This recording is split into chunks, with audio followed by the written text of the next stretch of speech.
welcome to Let's Talk to Animals. My name is Shannon Cutts, and that cute little cheep you just heard is Petal Cutts, my new sidekick and co-host for season 4 of Let's Talk to Animals. We are very animal friendly here, so if you hear barks or chirps in the background or the tap, tap, tap of little box turtle or tortoise toes, you'll know that you're hearing little cameos from my personal animal interspecies family.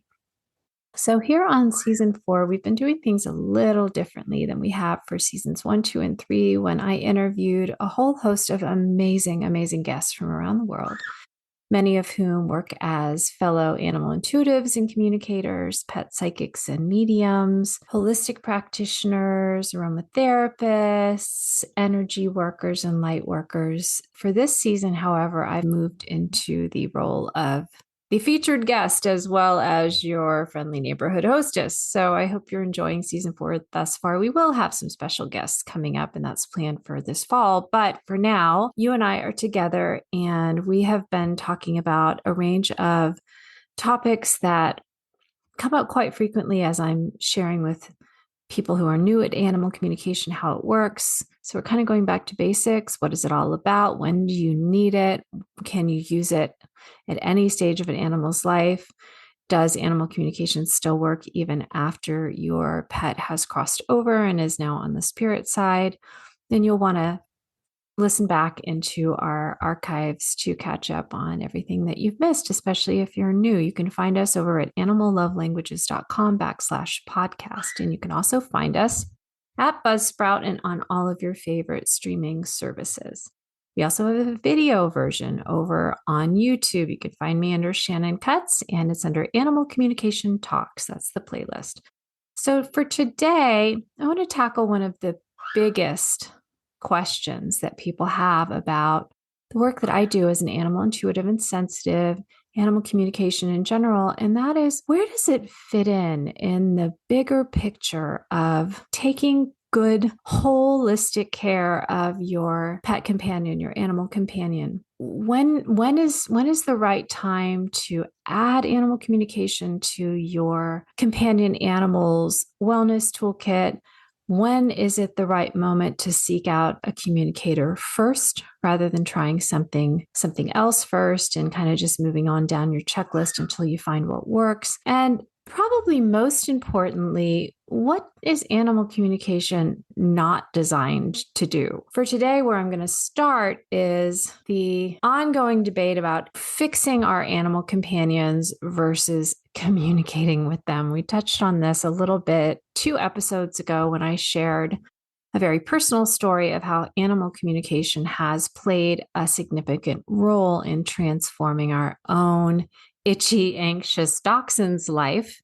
Flash Gordon is much the better for having free and ready access to an animal communicator living right in the same house with him. But that is not the only tool that we have used in order to improve his quality of life, improve his emotional and his mental life, as well as his physical life. And one of the big things that comes up a lot, especially when somebody is thinking about using an animal intuitive or an animal communicator for the first time, is, can you fix my animal? There's something wrong. There's the presentation of the problem. And then there's the desire to find a snappy solution, a quick and easy fix. And this is so much what our culture is about, right? And it's not even so much that we necessarily are hoping for a quick fix. It's that it feels like that's all we have time for. Our lives are so jam-packed. They're so overloaded with so much input all day, every day, and often what happens with especially if you've got a full-time job or you're taking care of your family full-time, the animals can grab at your attention most easily, usually during certain pockets of time during the day. Often those pockets of time are around moments when they have urgent needs, like I really need to go to the bathroom, or I'm really hungry, or I'm really thirsty, or I'm really bored. And so we're not seeing our animal companion at their very best. We're seeing them when they really need something from us. And the truth is, for most of our animals, is if we don't give it to them, they don't really have any other agency, any other way of getting it And if they do try to use their own creativity to get their needs met, that's often labeled as causing trouble or a problem or something that needs to be fixed. And so we don't really often have the luxury of getting the big picture perspective of our animal and the whole spectrum of states that our animals move into and out of throughout the day. We just really are aware of them and interacting with them around these more urgent needs that they have. And often we're, trying to feed. I know for me, having 4 animals to care for, we all get hungry at the same time. We all get sleepy at the same time. We all need to pee at the same time. And so our schedules can coincide at moments when my animal might need something and I also need something rather urgently. And so it can be really challenging to stay calm and feel confident that all is well and that I'm doing a good job as an animal guardian and a pet carer, that everyone's getting equal time with me, that I'm not losing my mind trying to take care of everyone, and that, sweetheart, this little precious petal bird has suddenly gotten very chirpy. And boy, are we glad, huh? It's music to our ears. And so we often come to our first experience of animal communication kind of bearing these burdens.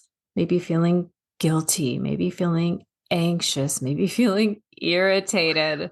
I've had a lot of that with our dachshund Flash Gordon, because many of you know, if you've been tuning into the show for a while, or if you have been following me on some of our social platforms, you know that I moved in with my mom after my dad passed because she had a serious hip injury and broke a bone in her leg. And I was never home anyway. And so in doing that, I gained kind of a couple of extra loves, but also a couple of extra responsibilities. So I've really struggled with this a lot personally. I don't want you to think, listening to this, that I'm like preaching at you or telling you you're doing something wrong. No, I've been there. And some days I'm still there, right in the thick of it. And there is that temptation. I want to fix the problem. I just need to get it off my to-do list. I need to take it off my plate. I need to figure this out and quickly so I don't blow a gasket and disappoint myself, as well as kind of giving whoever is creating the inner tempest inside me the short end of the stick. So of course there's this temptation to come to animal communication and say, I want to have a sit down with my pet, or maybe I want to have a knockdown drag out with my animal family. And I want to figure out how we can restore peace and sanity in our daily flow of interspecies family activity. I do want to acknowledge that when I first started hiring animal communicators and using animal communicators, which was many years before I discovered that I have been hearing animals for years and can develop these same intuitive pathways in myself to actually offer this service to others. Yes, absolutely. At first, I went to animal communicators because I wanted to fix a problem. That was topmost in my mind. My earliest experiences with animal intuitives and animal communicators and pet psychics was when an animal would stop eating, or when an animal was ill, or when an animal was ready to transition, or when an animal was acting out in ways I just didn't understand what was going on, or when an animal went missing. I've had 2 big missing animal issues in my flock life to date. And so worked very closely with talented communicators when those situations were unfolding. It took me some years to recognize that animal communication has other uses, and actually far more valuable uses. I transitioned into a place where every 6 months or so, I would work with a professional communicator just to have kind of a family meeting and just to check in, especially when I would add new family members. Sometimes there would be jealousy, or there would be agitation or anxiety, and just wanting to talk things out. I would use these meeting times to just kind of find out, how is everyone liking their enclosures or their habitats or their casas? How is everyone liking their menu every day? How does everyone feel about their daily activities? So in times when things were going well, I didn't just kind of coast until the next problem or issue cropped up, I got in the habit of creating these times, these sacred hour or two every 6 months or so, when we would just kind of have a little check-in. And it was around that time that I started my own journey to becoming a professional animal intuitive. And so let me tell you, my animals have had a lot of practice talking with me, because they have been my mentors and my teachers and my guides, primarily even over my human teachers and mentors.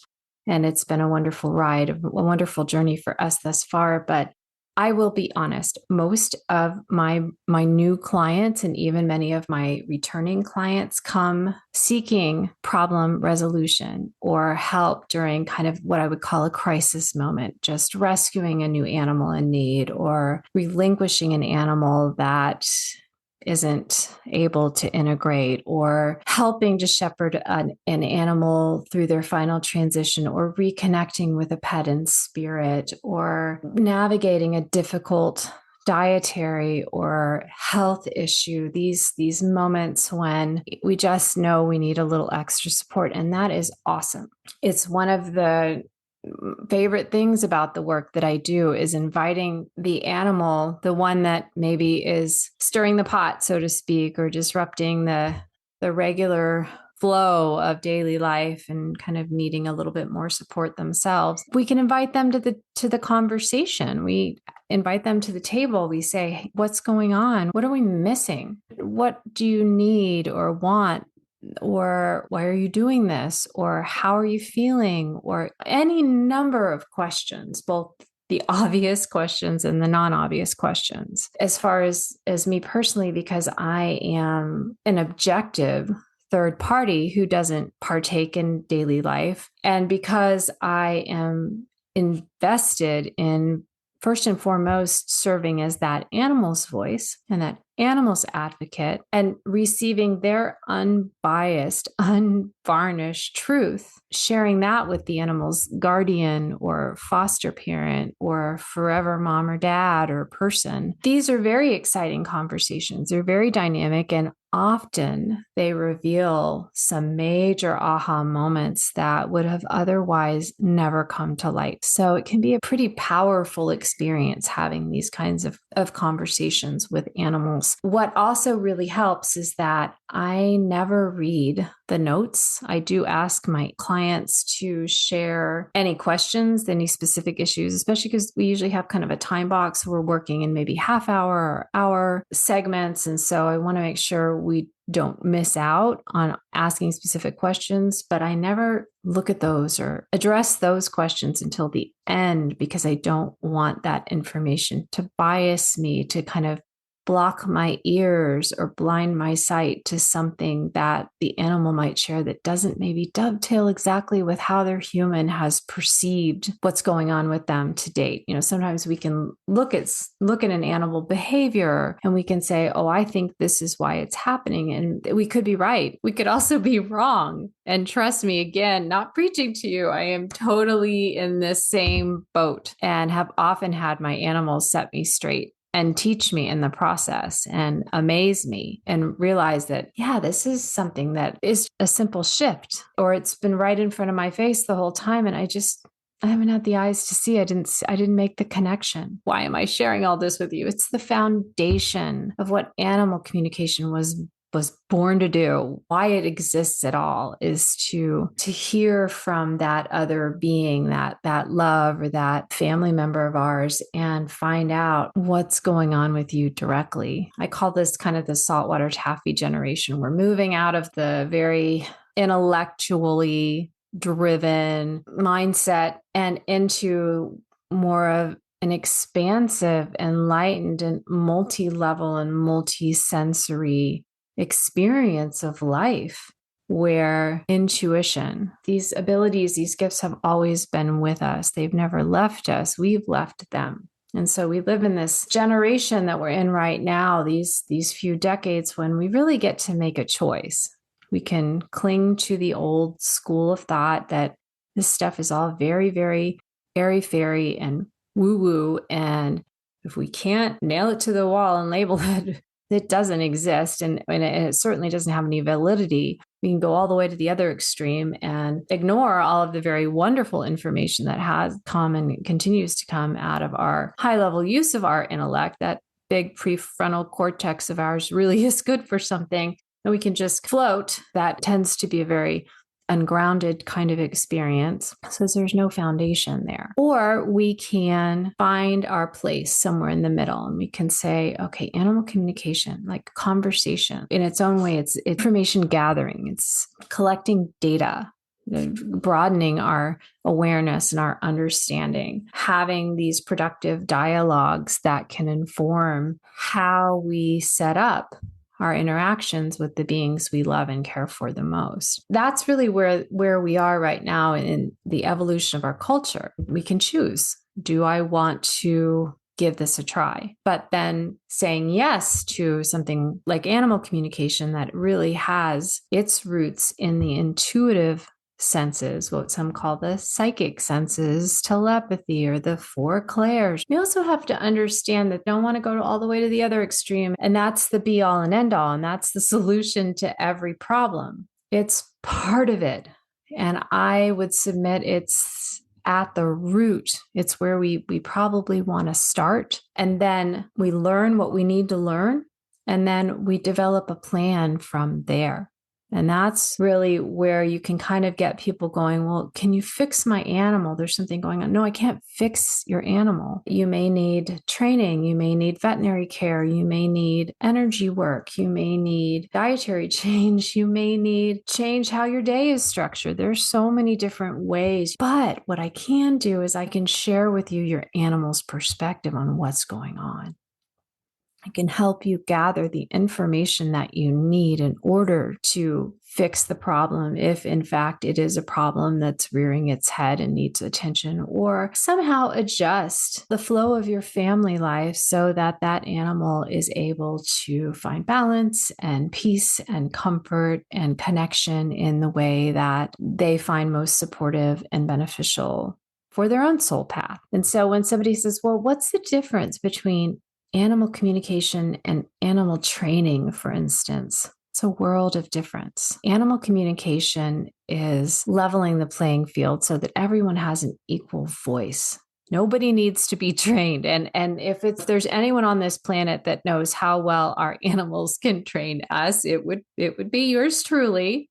I have kept company with many, many animals over the decades, and they have all trained me pretty quickly and fairly thoroughly. And I never even knew it was happening for most of it. We may need training. It may not be our animals who need the training at all. In fact, often we're the ones who are just missing all the obvious signals and signs. And so we're the ones that need training the most. Our animal may need some training. As with animal communication, often I am speaking with animals that have had some kind of trauma in their past. They have had some abuse, or they have been abandoned or relinquished, or they've come from families where that family has gone through some kind of crisis, or they haven't been able to get along with somebody else in their interspecies family, human or non-human. And so that animal may be coming in with some trauma or some emotional disruption that has kind of temporarily changed the nature of their character and how they are able to be in their home space,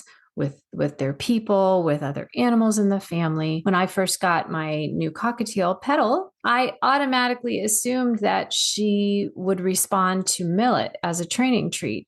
And I would present it to her, and she would just look at me like, what am I supposed to do with that? And I realized, just because all of my other parrots have adored millet doesn't mean that parrots come out of the egg pre-programmed to recognize millet and realize it tastes good and want it. I had to offer it to her. I had to get her comfortable with it. I had to be patient while she decided on her own to try it. And now she's a millet addict, just like all of my other parrots. But sometimes that training is needed. And so animal communication is one of the ways that we find out what's needed. Now we may find out this animal just doesn't know how to be with other dogs or other cats or other birds, or maybe we find out that this animal doesn't want those kinds of interactions, at least not right now, because they have some kind of lingering emotional depth charge that feels negative or scary to them. And so they're going to need some training. They may need some help letting go of their toxic emotions. They may need some body work to help shake it off, literally. They may need to go to classes with their human where they both learn safe and healthy ways that animal can learn how to be in a family, how to be in a community. But those are things that will come out of an animal communication session. That is not something that animal communication itself is designed to address. Now, sometimes what happens, and it's pretty cool when it happens, animal communication itself, just having a deep, heartfelt, unconditionally loving conversation can actually, quote unquote, fix an issue because the issue itself is rooted in misunderstanding. Here's a great example. Within a year's time, I added not one, but 2 reptiles to our interspecies family. The first reptile, Malty, my redfoot tortoise, she's now 9. She came along, and my cockatiel, Pearl, who was then 15, was pretty pissed. I'll just be honest. He was used to being an only bird. He'd been an only bird his whole life. He'd been with me since he was a 5-week-old chick. And he just wasn't used to sharing me with anyone. And he got kind of moody and bitey and defensive when Malty came along. And suddenly here's this other being who is taking up a lot of my time and my attention and my focus and my emotion. I mean, our animals can feel when our attention shifts, when our emotions are connected to another being, when our thoughts are centering around something or someone else other than them. And they feel that withdrawal, and they may begin to grieve. They may begin to act out. They may withdraw and shut down, all kinds of different things. And so I was already kind of aware that this was happening, especially because I didn't know enough at that time to kind of prime the pump, so to speak, and let him know in advance that she was coming along. In fact, Malty was a real impulse ad, not what I would recommend, but it's what I did at the time. He was not happy with it. And I was already thinking about how might I bring this topic up with the animal communicator I was using at the time when Malty ran away, and she was gone for 6 days. And I found her on the 7th day. And in the interim, it's a pretty amazing story. A different turtle was rescued to me, not once, not twice, but 3 times in the space of that 6-day period when she was missing. And the 3rd time that Bruce came to me, my former box turtle, who is now rewilded himself, he was almost hit by a car, and a couple who was driving along saw him and picked him up and brought him to me. And I agreed to foster him. And that didn't last long. It quickly turned into an adoption. And about an hour later, I found Malty. So all of a sudden, poor Pearl has not 1, but 2 new shells in the family. And neither one did I even talk to him about it. So he was pretty ticked off. And it was really affecting our connection. And we are soulmates. He's my soul bird, and he has always been my soul bird. Now he's back with me in the form of Petal. This is the 4th time he's been with me during this incarnation. It's a pretty remarkable story, and that's for another podcast episode.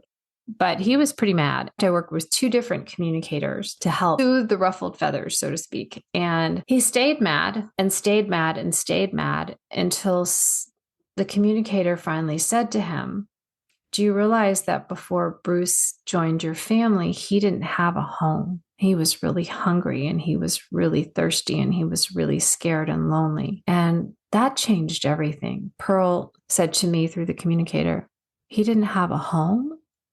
Oh, well, then of course he has to stay." It was a misunderstanding. He didn't understand, and I didn't know enough to realize that I could explain it to him with my own words and my own mental pictures and my own emotions. And so everything shifted back towards more of a normal, strong interconnection, just kind of regrounding into the trust that had been a little bit frayed at the edges, and actually enjoying the adventures of these 2 new shelled family members together. And it was very important as a part of our journey that Pearl understood that he was the patriarch of our family. He was the senior. He ruled the roost, so to speak, and he was needed.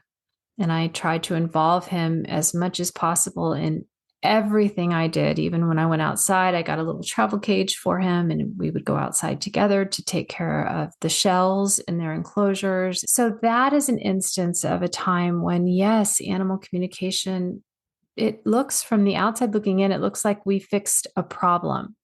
But what we really did was we had a heart to heart and discovered there really wasn't a problem at all, so to speak. It was just a misunderstanding. And it was also a real wake up call to me to realize that my impulse decisions, no matter how heartfelt and well meant, have repercussions for others besides myself. It really challenged my human centric view of our family life and really made me stop and think and resolve to check my impulsivity and consider how it might be impacting others before I just go ahead. If I don't say yes to an animal, that doesn't mean they're doomed. If I'm saying yes and it's not the right choice for me and everyone that I've already made a commitment to, then I'm actually preventing the right person from saying yes to the animal that's meant for them. What's been the most important part of my own learning journey is recognizing that if I really, truly, truly crave and desire and am committed to building an inclusive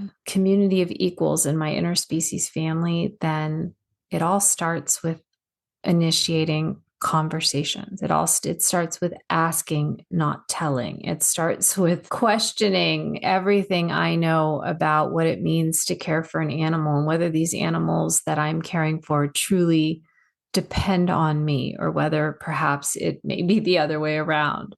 I depend on them, or we're interdependent. And then in that case, how healthy is our interdependence and how equal is our independence? How much weight is given to each voice in our interspecies family. I hope that this podcast episode has been helpful and enlightening for you. If you've been wondering whether animal communication is something you'd like to experience, perhaps for the first time, or you've been wondering how might learning animal communication deepen your connection with your own interspecies family and open up some new vistas for conversation. I always love teaching new students how to access their own inner intuitive pathways to begin to facilitate these dialogues in their own homes. That's my dream, is that someday what I do won't be a thing that only some people do. It will truly be awake and active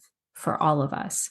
And every student I teach, I see them carrying the flame out into the world, and slowly but surely, one human at a time, bringing that dream to life. If you've enjoyed this episode, please do all the usual stuff that you already know I'm going to say, like subscribe, share, and reach out. Especially if you have a topic you'd like me to discuss, you have a guest you'd like to hear from that I haven't had this on the show yet. If you have a story of your own, just share. If you'd like to share your experiences as a pet parent of how animal communication has supported you and your animal family, I'd love to hear about it. Of course, you can find us over at animallovelanguages.com/podcast. You can listen to all 4 seasons. You can find us also at letstalktoanimals.buzzsprout.com and over at YouTube under the handle Shannon Cutts in the playlist Animal Communication Talks. So doing these episodes every 2 weeks for 2023, and I look forward to being with you again in 2 weeks to share a new episode of Let's Talk to Animals. For now, I send you all my love. Talk to you soon.